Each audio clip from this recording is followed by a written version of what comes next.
সবকিছু সকল ব্র্যান্ডের মালিক তারা। তাহলে আমরা কি করলাম? আমরা কেবল খাই, ঘুমাই আর টয়লেটে যাই, এর বাইরে কোনো কাজ নাই।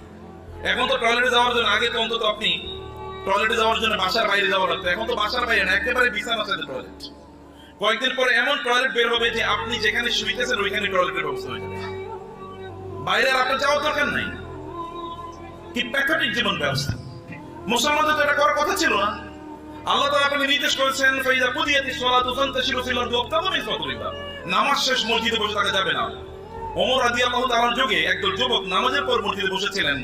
ওমর লাঠি এনে তাদেরকে পিটাচ্ছেন, এখানে বসে আছো কেন? বলে আমরা এখানে এমনি বসে আছি, আল্লাহ জিকির করছি।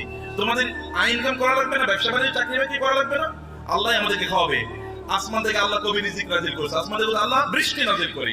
এই বৃষ্টিকে জমিনের ফসলের জমিতে নিয়ে তারপরে ফসল উৎপাদন করা লাগে, তোমাকে সেটা করতে হবে। লাঠি নিয়ে এসে তাদেরকে পিটিয়ে বের করে দিয়েছে, যাও।